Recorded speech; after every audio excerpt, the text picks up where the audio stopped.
Isang pinagpalang New Year po sa inyong lahat bayang karerista. Kwentuhan balitang karera with Bossing Arriba King. For today's video ay magbibigay na po tayo ng ating tips and giya para sa unang araw ng karera dito sa PJC Friday Racing January 2, 2026. Unang araw, unang taon bayang karerista 2026 na. At dito po sa PJC nga gaganapin ito bayang karerista at nakapaghanda po sila ng 7 karera. Tara't pagkwentuhan na po natin to. At dito nga po sa race number 1, 1,200 maigsi 3-year-old maiden race, Kalampinay Beach, Red Bell, Legazpi win. Nandito Amber Moon, Rodeo Drive, No Quit at Fly with the Wind. Kailan nga ba huling nagsitakbo yan at ano nga ba ang mga prebahan yan bayang karerista?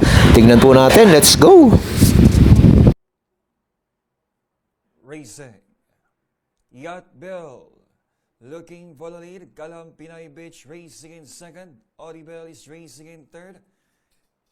Heading towards the last 800. It's Yacht Bell by some 5 to 6 lengths. Position second now, and a very quick now is Audi Bell driving back in third is Kalampinay Beach. As they hit the midway point, it's Yacht Bell.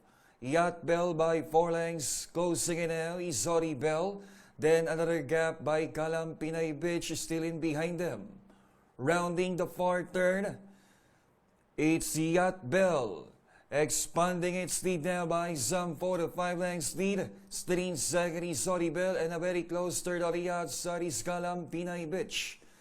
And at the last bend for home, it's Yacht Bell still dictates the pace. Then on the inside, closing it now, and off that to run on the outside is Audi Bell, and about to grab the leader. It's now Audi Bell.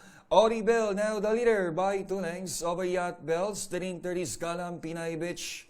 In the last 50 meters, Audi Bell is the winner. Second, Yacht Bell. Kalampinay Beach was third. Racing now, Queen of the Nile to the inside post, race for the lead. Right behind in second now, closing and is No Quit. It's Queen of the Nile, the leader by a neck, being hassled now by No Quit on the outside. Towards the midway point, it is still Queen of the Nile, is still a pace setter against No Quit. But it's still Queen of the Nile, still the leader by a length and a half, and still in second is No Quit.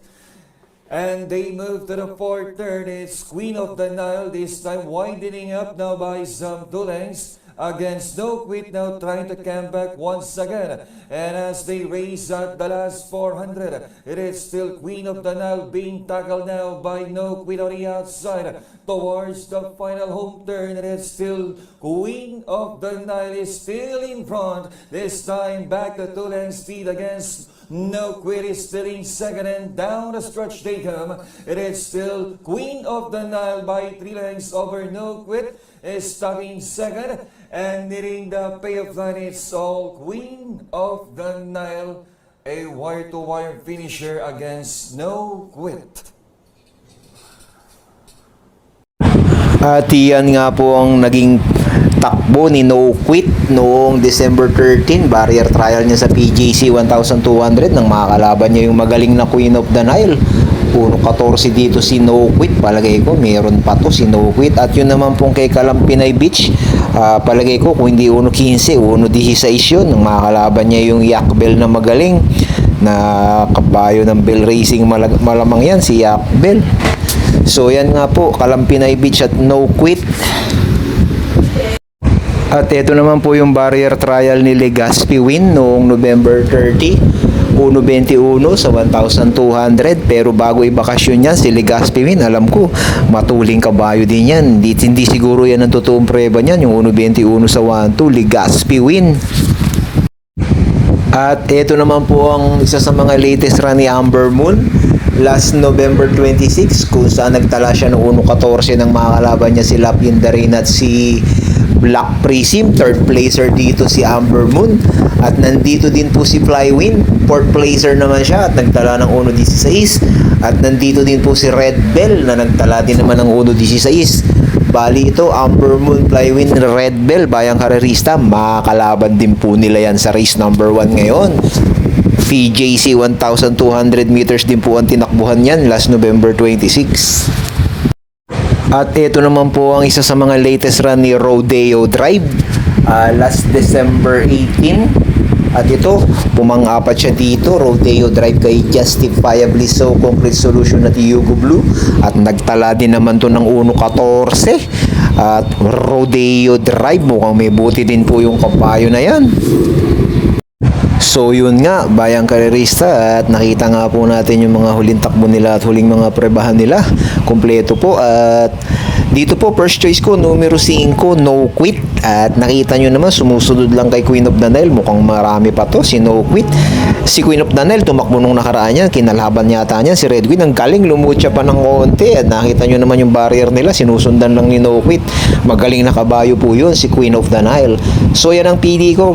Numero 6, No Quit, sakay po ni Lunar. At second choice ko po, itong couple entry, Amber Moon at Rodeo Drive, na mayroong mga 1.14 sa kanilang mga huling takbo bayang karerista. Palagay ko, mas mag-i-improve pa ngayon si Amber Moon at Rodeo Drive.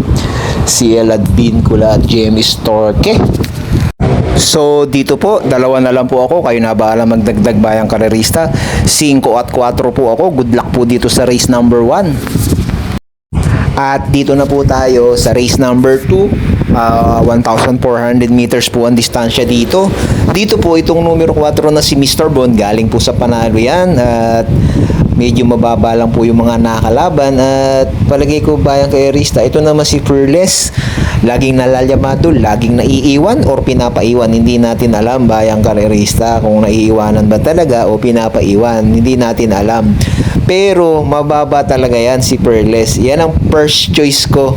At JM Storking ngayon ang sasakay. Palagay ko madidihado na dito yan. Dahil kasi nga laging bugaw eh. Laging bugaw yan bayang karerista. 5 beses na yatang nalalyamado yan. 5 beses na ring bugaw. Laging naiiwanan. Pero ako, yan pa rin ang first choice ko, Fearless. Pasensya na kayo at kukunin ko second choice dito. Itong numero 1 na si Heritage, isang dibanderang kabayo. RC Baldonido talaga nagpapanalo. Palagay ko si Mr. Bond may chamba din bayang karerista. At saka itong numero 5 na si Lapping Inside at Private Mine, Private Dining. Pero ako, dalawa na lang ako dito bayang karerista. Itong numero 2 na si Fearless at numero 1 na si Heritage. Kayo na po bahala magdagdag. Good luck po dito sa race number 2. At dito na po tayo sa race number 3. Dito po sa race number 3, numero 4, Galloping Ghost. Galing po sa isang panalo yan bayang karerista. Ito nga po yung huling panalo ni Galloping Ghost dito sa PJC last December 18, 1.13. Nang makakalaban po niya si Roll the World Marengo at sila Coolmam sa 1,200. Dito din po sa PJC yan, Galloping Ghost. At ito naman po yung takbo ni Barek na last December 19, nang tinalo po siya ni Mayten. Pumorkas lang siya dito po sa MMTCI 1,200. Nagtala siya ng 1.14 at Jeffrey Sarate uli ang sasakay dyan. Barek na. So dito po sa race number 3 bayang karerista, first choice po natin yan numero 4 na si Galloping Ghost, na palagay ko lamang na lamang pa rin po sa grupo. At sa mga malalakas ng loob, pwedeng suluhin yan. Pero ako, magpuproteksyon ako para mas maganda. Numero 2, Barek na, Jeffrey Sarate. Kayo na po ulit, bahala magdagdag dito sa race number 3. 4 at 2 po ako. Good luck po. At dito na po ako sa race number 4. Dito po sa race number 4 bayang karerista, palagay ko anybody's race to. Ako po, ang first choice ko dito palagay ko medyo matitihado ng konti ito. Numero 2, Quincy. Hindi inilaban nung nakaraan bayang karerista. Palagay ko ngayon baka ilaban to. Pipe niya Florang sasakay. Nagpadihado, 1,400 meters ang distansya ngayon. Maganda. First choice ko po yan, Quincy, numero 2. At kukunin ko po second choice dito, itong numero 5 na si Ma'am Jen, na palagi na lang bitin. So dito, bayang karerista, kayo na bahalang magdagdag dito ha. Sabi ko nga, anybody's race to, itong number 4. Pero ako, 2 at 5. Yan po ang pili ko. Good luck po dito sa race number 4. At dito na po tayo sa race number 5, 1,400 meters muli ang distansya. Dito po bayang karerista, first choice ko itong numero 6 na si Seychelles na isang derimating kabayo, mapakababa nito, Seychelles. At kukunin ko po second choice dito bayang karerista itong numero 3 na si Stand in Faith, nasasakyan po ni Abrea. Palagi ko bayang karerista, medyo lamang yung dalawa na yan. Ito po kasi si Aman Semens, bumabandera yan. Inabot ni Amarat nung nakaraan, nagtala ng 1.28 yata yan sa 1,400. Inabot siya, parang hindi pa ganun kaganda kondisyon. Sasama ko pong third choice ko dito bayang karerista. Long shot ko dito yung numero 1 na si Wireframe na hindi po nakagraduate sa maiden pero bumagsak po dito sa grupo na to. So dito po bayang karerista, tatlo po ako. First choice numero 6 Seychelles, second choice numero 3 is Stand in Faith, at isasama ko pong long shot itong numero 1 na si Wireframe. Kayo na po bahalang magdagdag dito sa race number 5. Good luck po dito. 6-3-1 po tayo. At dito na po tayo sa penultimate race, race number 6. Dito po sa race number 6, itong numero 4 na si C-Rice, galing nga sa panalo yan. Nakadehado nung nakaraan yan, banderan tapos sa 1,400, nagtala ng 1.25. At dito kung hindi siya malulucha, possible ulit na makuha ni C-Rice to, possible ulit makachamba. Ito naman pong numero 3 na si Flaming June, na makababa naman ito, isang derimating kabayo at hindi naman masyado naiiwanan to, sumusunod agad. At nandito din si Frosty Raven na isang derimating kabayo at palagi din pong in the money yan, bayang karerista. Paris with Bronze, Buntay Shore, Polite Bell, matutulin pero parang hindi nila kaya rin ni si Rice. Pero minsan nang naglaban yan si Buntay Shore at si Rice, tinalo na rin ni Buntay Shore yan, bayang karerista. Dito first choice ko numero 3 Flaming June na isang stake races na kabayo, palagi sa stake races tumatakbo to. Kaya pampremera natin yan 1,400. At isasama ko po second choice dito itong numero 5 na si Frosty Raven. Dito po tayo lalagay sa dalawang deremate. Palagi ko medyo magkakaanuhan to. Wanan sa harapan, magkakasubukan sa harapan to, kaya dito ako lalagay sa dalawang deremate. 3 at 5. Good luck po dito sa race number 6. Dalawa na lang po tayo. At dito na po tayo sa last and final race.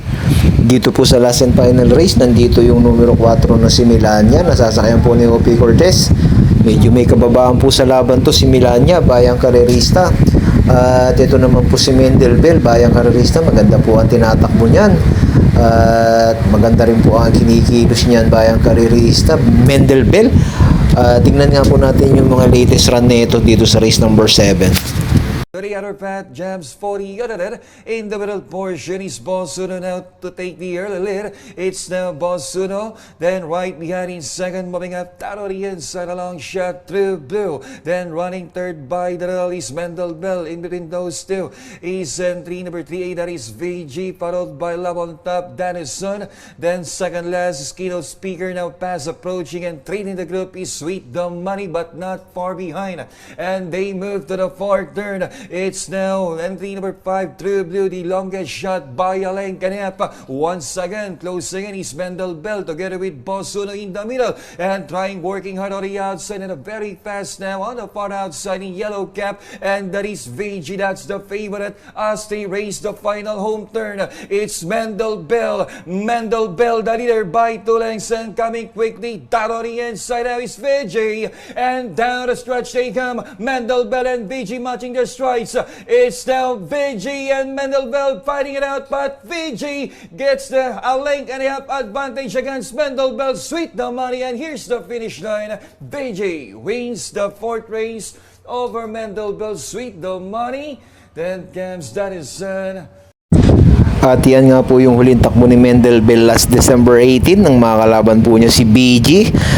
Nagtala ng 1.12. Nilampasan siya ni BG.